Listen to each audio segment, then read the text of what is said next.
Today we're going to be talking about Friendships Part 2.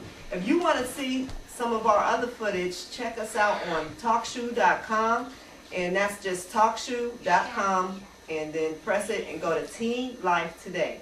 And you could also, if you want to join us on our talk show on Sundays at 6 p.m. in Texas and 4 p.m. in California, just dial 218-486-7200, and the passcode is 882734.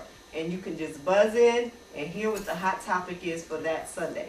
Okay, so right now, and you could also go to Pappy's Kids at myspace.com if you want to check out some of the staff and some of the people that have come on, and just check us out. Let us know how you like us. Just give us some comments.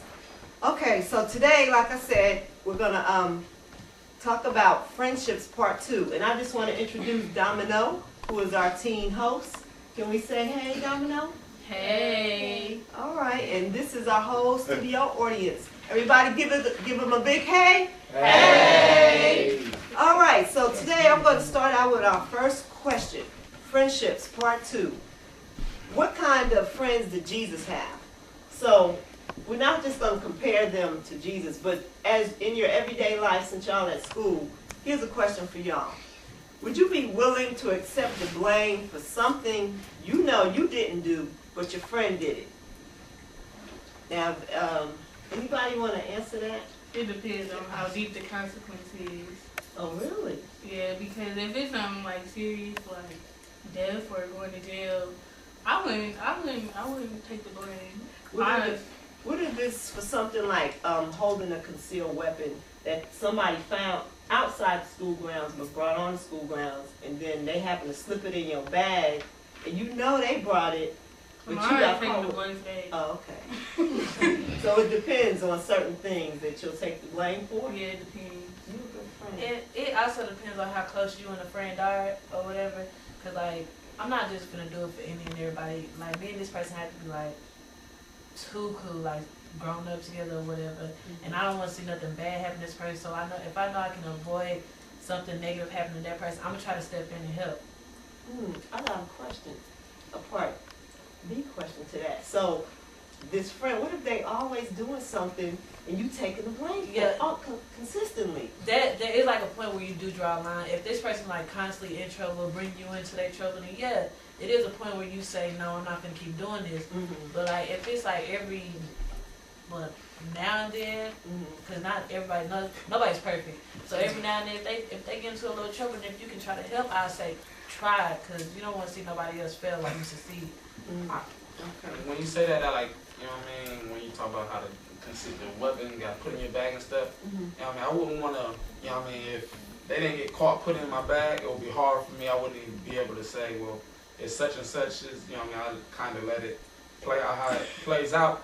But then again, with Tasty, like you said, if they always in trouble, it kind of defeats the purpose. If you go to jail for this person, and you're in jail and, you know what I mean, doing 20 years, and then they do something else stupid, they're in there anyway, you're like, man, what did I do this for? You know? They living a good life while you sitting up in the pen. Right. Well, if it was like to the point where I had a friend, he was like on papers at the time, and you know he can't violate probation, and he had the gun or whatever like that. And I know I don't have no type of criminal background. I know that I could take this fall and I get as much consequence as he would.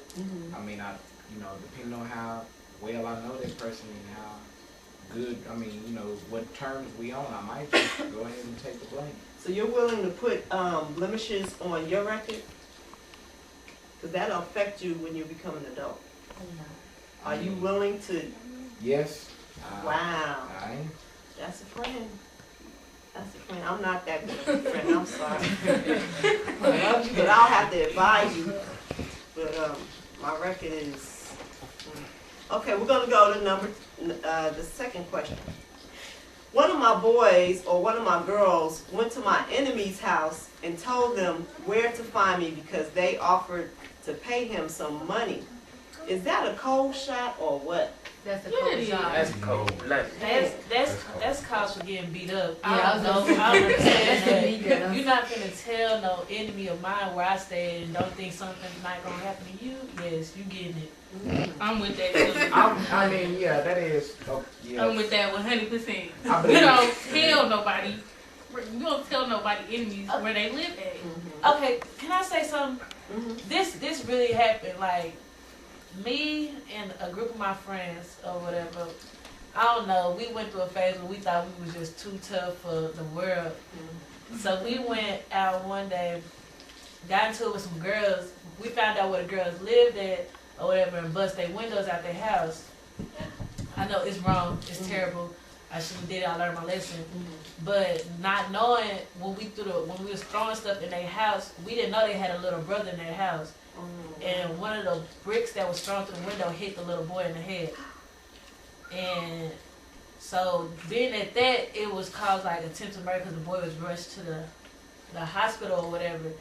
And so like later on, the people, they found out who some of us was or whatever, and they wanted to know the main people that was throwing the bricks through the window. And got a homegirl called Lemonhead or whatever. She snitched on me. Like she told the people where I stay at or whatever, and not knowing that I got two little sisters in the house with me. So if these people want to retaliate on me and shoot up the house or something like that, I got two little sisters that they don't know nothing about because they worried about theirs. So no, I don't feel like you should tell people where they live because of their surroundings. If something was to happen to my sisters because of something foolish we did, that would have been like super pointless. Yes, those are girls. But I mean, in regards to that, you know, you do unto others as you would have them do to you. You know, you didn't know that they had a little brother in there, and you know, you gotta. That's why it's saying in the Bible. That's why it says a wise man thinks before he acts. Think about all the consequences that will come out of that decision when you make a decision. You know, weigh out the good and the bad.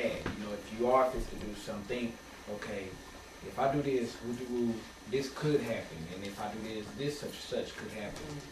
Learn. That's why they say accept responsibilities for your actions. You know, if that was to happen, yeah, I'm pretty sure if they was to retaliate and boom, little sisters do get hurt, I'm pretty sure you'd be devastated. But then at the same time, you should have thought about that from the beginning. But that's why I live by. What comes around goes around. That's what you live by. And That's you the also, thing you live by. you also live and you learn. You know what I mean? The best way to learn from the situation is to go through it.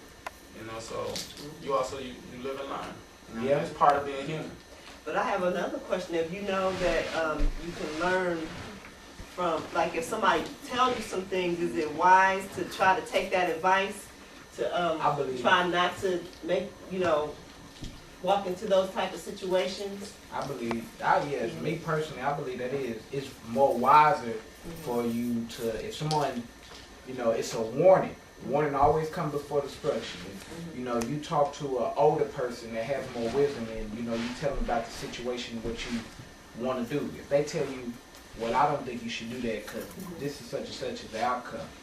Think of those as warnings. So when you do go do it and the outcome turned out what he said, it was a warning came before destruction. He gave you a warning, but you was being foolish and you let him go through one ear and out the other, and you did it anyway. But not everybody, not everybody. Some people want to see for themselves, So not everybody gonna listen. Some people go out there and they want to see things for themselves because they're not gonna believe you. What some people want to try to go see it for themselves. They want their own experience. Right. That's that show me type. That's it. Well, see, then, unfortunately, there's a lot of people that believe in that way and so forth, just like, a lot of people when Jesus Christ was saying he was the king of all Jews and so forth and the son of God, most of them that was mocking him was like, well, do something miraculous that will show and prove that you're the child of God. Why do I have to show you? Why you can't believe what's coming out of my mouth and take that as a warning? But Some people, Everybody don't believe yeah. something. especially if especially if you know for a fact that this person makes right decisions in his own, he demonstrates what he speaks. I think you should take heed to what they say. But if it is somebody that's boom running around shooting up people and all that and doing such and you want to do the same thing, they be like, oh no. Don't do that. There's also a You saying. can't, I mean, in a way, I would understand why you would go and rebel against it, but, you know, in a sense, yeah.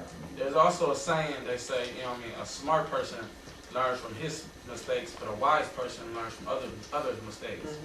And if you see enough people burn their hand on the stove, I mean, that should tell you something. That should tell you, man, this stove is hot. If you see about 5 people touch the stove and they burn their hand, then that should tell you, you know what I mean, stove is hot. You probably don't want to do that.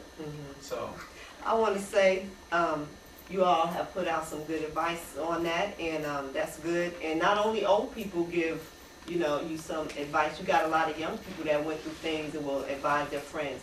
Hey, if I was you, don't do that.